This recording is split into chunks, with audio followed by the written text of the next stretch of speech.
Muriel Douillère, chargée de communication à Kelonia. Donc, Kelonia est un centre d'études et de découvertes sur les tortues marines et leurs habitats de développement.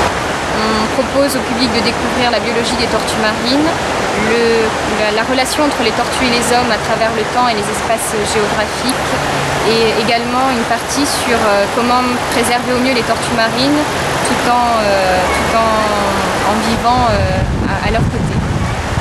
Kelonia est aussi un centre de recherche scientifique, donc on y mène des programmes d'études qui permettent de mieux connaître les tortues marines et de mieux les préserver.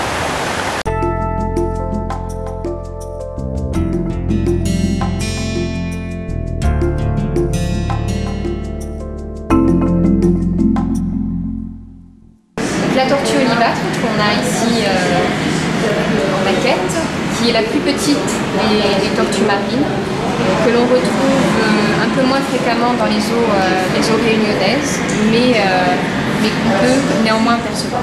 La tortue kawal, qui est une tortue carnivore, que l'on retrouve dans les eaux réunionnaises, en moins grand nombre que la tortue verte par exemple. Cette tortue a la particularité d'avoir une couleur un peu jaune.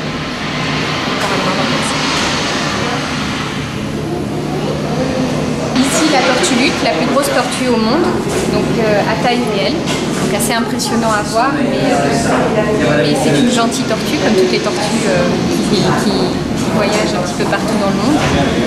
La tortue lutte qui peut peser jusqu'à 1 tonne, que l'on trouve dans l'océan Indien sur la zone de l'Afrique du Sud et qui vient donc y pondre ses œufs chaque année.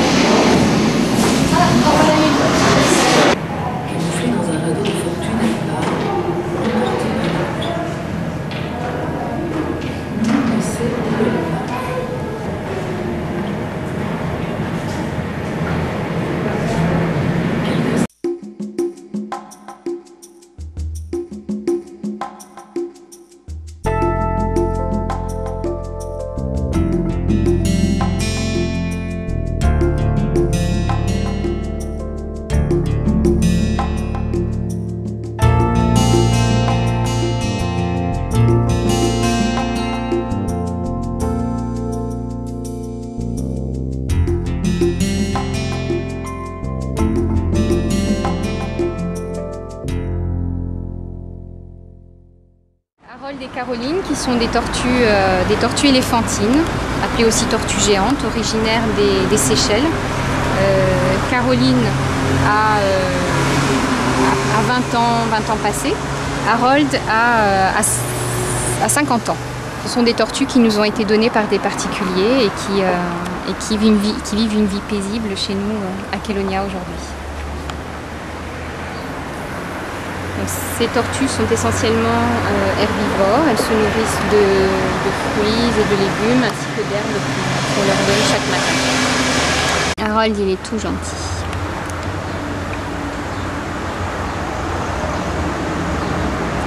Alors, il a une malformation de naissance.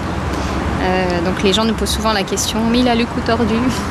Donc en fait, il a le cou tordu parce qu'il a une malformation de naissance, mais voilà, il vit très bien avec et il est très heureux ici à Kelonia. Alors beaucoup de personnes pensent qu'en touchant la carapace d'une tortue, celle-ci ne ressentent rien. C'est pas le cas, puisque les tortues marines, comme les tortues de terre, et accessoirement les tortues d'eau douce, mais bon, on n'en a pas ici sur Kelonia, lorsqu'on caresse les tortues marines, bien sûr il faut que la pression soit un petit peu plus forte, elles le ressentent parfaitement et elles aiment beaucoup ça. Donc voilà, Harold aime beaucoup qu'on lui caresse le cou aussi, qu'on le gratouille un petit peu. Il est tout content. Voilà.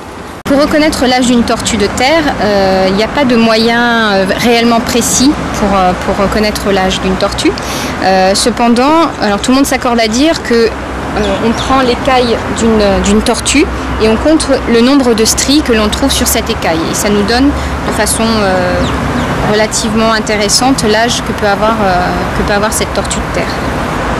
Donc en sachant qu'avec l'âge, ces stries disparaissent et ça devient de plus en plus difficile du coup de déterminer l'âge d'une tortue terrestre.